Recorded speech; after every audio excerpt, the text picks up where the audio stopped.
وعلى آله وصحبه أفضل صلواتك وعدد معلوماتك وبارك وسلم.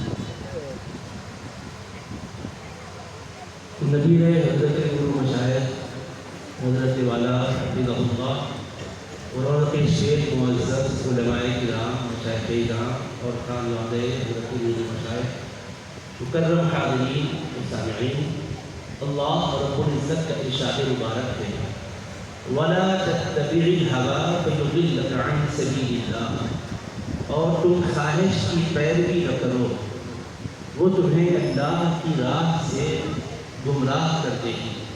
سرکار غوث پاک رضی اللہ تعالی عنہ نے فتوح الغیب میں نفس کی دسیسہ کاریوں سے بچنے کے لیے بہت زیادہ تاکید فرمائی ہے، اور آپ نے اللہ سبحانہ و تعالیٰ کے قرب کو پانے کے لیے بہترین طریقہ اور راستہ یہی بنایا اور یہی بتایا ہے کہ اللہ تبارک و تعالیٰ کے قریب ہونا چاہو تو خواہشات نفسانیات کی پیروی نہ کرو.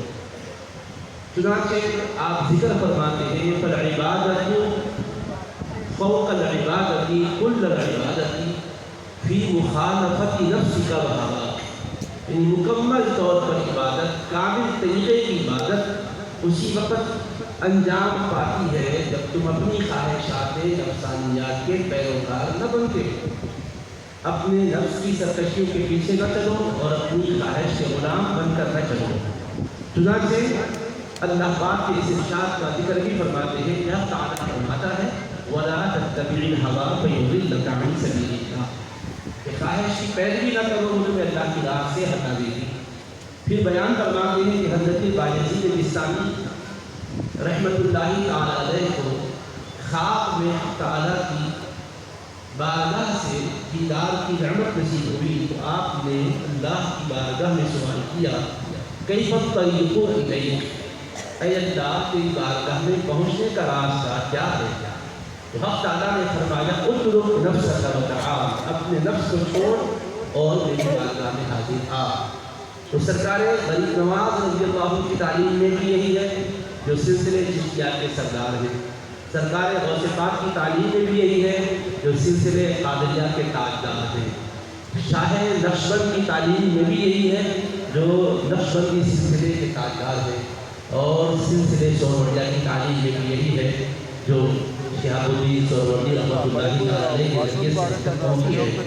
تو فرماتے ہیں کہ حق تبارک و تعالیٰ کے قرب سے سرفرازی کا راستہ خواہش نفس پیروی کے ذریعے سے، اور یہ ہم جو اہل سلسلہ کی نسبتوں کی باتیں کرتے ہیں، خاص کوئی بھی قادری سلسلہ نقشبندی سلسلہ ہو، روحانیت کے طریقوں میں بھی بنیادی طور پر مریدوں کو تلقین کی باتیں کی جاتی ہے. آپ کو کیا سکھائی جا رہی ہے؟ کیا باتیں آپ کو سکھائی جا رہی ہے؟ یہ بات سکھائی جا رہی ہے کہ بھائی شریعت کی پیروی کرو. روحانی سلسلہ کوئی الگ شریعت سے ہٹ کر اسلام سے کٹ کر نہیں ہے. قرآن کریم میں احادیث مبارکہ میں جو کچھ ہدایات آئی ہیں اولیاء کرام ان ہدایات ہی کی تلقین اپنے مریدین کو فرماتے ہیں، چاہے وہ اس خانقاہ میں ہو یا دنیا بھر کی کسی بھی خانقاہ میں ہو، چاہے عجم کے علاقوں میں ہو یا عرب کے علاقوں میں ہو. مشترکہ چیز کیا ہے؟ سارے بزرگوں کے پاس یہی ہے کہ بھائی آپ اللہ کی رضا میں کامیاب بن جائیں. کامیاب کیسے ہوں گے؟ نفس کی خواہشات ہیں کہ وہ حق سے ہٹانا چاہتی ہیں. ہم تو ایسا نہیں ہے کہ دنیا میں بالکل راہبانہ زندگی بسر کر سکتے ہیں کہ ساری دنیا سے آپ کٹ جاؤ، پہاڑ کی چوٹی پہ رہ جاؤ. ظاہر ہے کہ ایسا تو انسان سے ممکن نہیں ہوگا، کیونکہ انسان لوگوں کے ساتھ میل ملاپ رکھے گا. تمدن پسند ہے انسان، معاشرت اور تہذیب سے اس کو ظاہر سی بات ہے کہ تعلق رکھنا ہی پڑے گا. اب ہمیں تعلیم یہ دی جا رہی ہے کہ سب میں رہ کر سب سے الگ رہنے والے بنو. سب میں رہو مگر اپنے آپ کو سب سے الگ رکھو. کیا مطلب؟ جسم تمہارا سب کے ساتھ رہے، دل تمہارا حق کے ساتھ رہے، یعنی ظاہری طور پر لوگوں سے جو تمہارا تعلق ہے حق کے تعلق میں وہ رکاوٹ نہ بنے. اب یہ جو مجالی سے ذکر ہے، یہ تربیت کی نظام ہے، اس میں یہی بات ہوتی ہے کہ ذکر کے ذریعے سے انسان کے قلب میں جو غفلت تاری ہوتی ہے وہ دور ہو جاتی ہے. اللہ تعالیٰ کی یاد دل میں رہتی ہے، اور جب اللہ یاد رہتا ہے تو انسان اس کے احکام کے خلاف جانے سے شرماتا ہے. جیسے کسی کو اپنے پیر یاد رہتے ہیں تو ان کی موجودگی میں ارے حضرت بیٹھے ہیں میں ایسا بے قاعدگی سے نہیں رہ سکتا کا خیال آ جاتا ہے. وہ احترام مقبول رکھتے ہوئے محتاط رہتا ہے. استاد محترم سامنے ہوتے ہیں تو استاد سے ہونے کا خیال اس کو بے قاعدگی کے ساتھ ادھر ادھر جانے نہیں دیتا. تو ایک بندہ ہے، مخلوق ہے، ایک احترام کا درجہ اللہ نے اسے دیا، اس کی وجہ سے انسان حیا کرتا ہے. تو اللہ تو سب کا خالق و مالک ہے. اللہ تبارک و تعالیٰ سے سب سے بڑھ کر ہمیں حیا کرنی چاہیے. اسی لیے سرکار غوث پاک رضی اللہ عنہ ارشاد فرماتے ہیں کہ بندوں سے ڈر کے جب تم گناہ چھوڑتے ہو تو تم گویا کہ بندوں کو رب کے مقابل میں کیا سمجھ رہے ہو کہ مخلوق سے صرف حیا کر کے تو برائی سے بچ رہے ہو، لیکن تنہائی میں، خلوت میں، اپنی انفرادی زندگی میں، اپنی رات کی شب کی زندگی میں تم بے بات ہو جاتے ہو.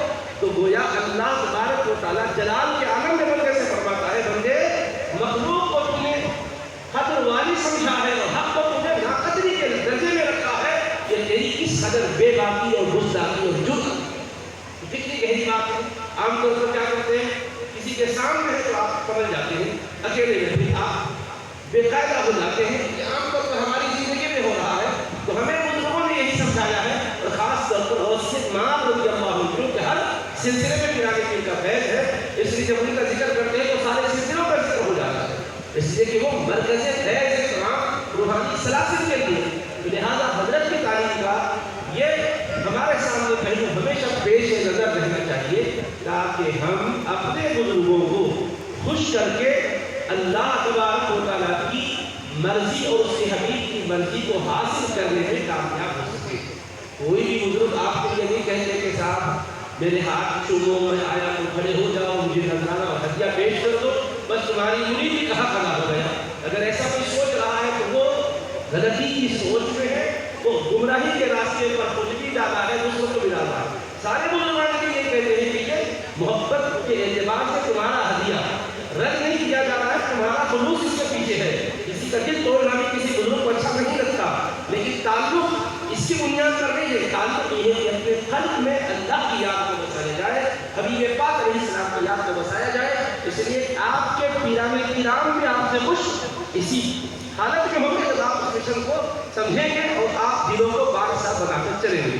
مخلوق خدا یقیناً ہمارے لیے اللہ تبارک و تعالیٰ کے حکم کے مطابق ربط و ضبط رکھنے کے لیے ہے، اور ان کے ساتھ ربط و ضبط میں ہم رب سے بے خبر نہ ہو جائیں. عام طور پر ہماری زندگی میں کیا ہو گیا ہے، دوستوں کے ساتھ تو وقت ہے، بچوں کے ساتھ تو وقت ہے، گھر والوں کے ساتھ تو وقت ہے، پڑوسیوں کے ساتھ تو وقت ہے، دعوتوں میں تو وقت ہے، گپ شپ کے لیے تو وقت ہے، لیکن پیر کے لیے اور وظیفے کے لیے وقت نہیں. ارے یہ پڑھنا نہیں ہو رہا ہے، بہت مصروف ہے، ہر آدمی مصروف ہے. ارے بھائی صاحب وہ مصروفیات آپ کی دنیاوی اعتبار سے کچھ کم کیجیے گا، یہ اذکار کے سلسلے کو بڑھائیے گا، کیونکہ ذکر و اذکار کے ذریعے سے جو آپ کو طاقت ملتی ہے آپ اندازہ نہیں کر سکتے. حضرت سیدنا امام علامہ اسماعیل حقی رحمۃ اللہ علیہ تفسیر روح البیان میں ایک بات لکھے، اسی پر میں اپنی بات کو ختم کرتا ہوں. وہ ارشاد فرماتے ہیں بزرگ نے خواب میں شیطان کو دیکھا اور غصہ آ گیا، لاٹھی لے کے اس کو مارنے کے لیے آگے بڑھ رہے تھے تو شیطان مسکرایا، مسکرا کر کہا میں اے ابو سعید، ان کا نام ابو سعید تھا، اے ابو سعید میں تمہاری لاٹھی سے نہیں ڈرتا. اچھا آپ پوچھے اے ملعون لاٹھی سے نہیں ڈرتا تو ڈرتا کس سے ہے؟ اس نے کہا کسی اللہ والے کے دل سے معرفت الہی کا جو سورج چمکتا ہے اس کی کرنوں سے مجھے ڈر لگتا. سوچیا لاٹھی سے بھالے سے نہیں ڈر رہا ہے، اللہ والوں سے تعلق کتنی عظیم چیز ہے. دیکھیے اللہ والے اپنے دل کو اللہ کی یاد میں مصروف رکھتے ہیں، اللہ کی معرفت کا سبق سکھاتے ہیں اور معرفت کے جام پلاتے ہیں.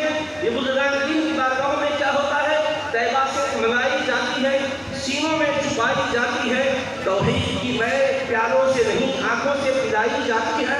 توجہ کے ذریعے سے جو تعلیم دی جا رہی ہے، ترغیب دی جا رہی ہے ذکر کی، اذکار کی، اور جو ہدایات دی جا رہی ہے، اس کا مقصد کیا ہے بھائی، ہمارے دلوں میں اللہ اس کے حبیب کی یاد قائم ہو جائے. تو جب یہ اللہ کی معرفت آتی ہے، حبیب سے عشق و محبت کا تعلق آ جاتا ہے، تو پھر ہوتا کیا ہے، دل سے ایک سورج چمکتا ہے جو معرفت الہی کی کرنوں کو بھی کھیلتا ہے. شیطان کہہ رہا ہے میں ان کرنوں سے ڈرتا ہوں. اس لیے حکم ہے اتقوا اللہ وکونوا مع الصادقین، اللہ سے ڈرتے رہو، سچوں کی کیا کرو. اولیاء کرام کے معاملات میں سمجھ میں نہ بھی آئے تو زبان کو کھولنے کی اور تبصرہ کرنے کی ہمیں کوئی ضرورت نہیں ہے. محبت اور عقیدت سے اگر تعلق قائم کریں گے تو ایران برکات دنیا اور آخرت سے مالا مال ہوں گے. میں اللہ کی بات میں دعا کرتا ہوں کہ پروردگار عزیز گرامی صاحب کو اور پورے کے متعلقین کو اہل سلسلہ کو اپنے فضل و کرم سے شاد کام رکھے اور برکات دنیاوی اور اخروی سے اور اپنے خاص فضل سے اپنے لطف امین سے ہمیں مالا مال رکھے. والسلام علیکم ورحمۃ اللہ وبرکاتہ.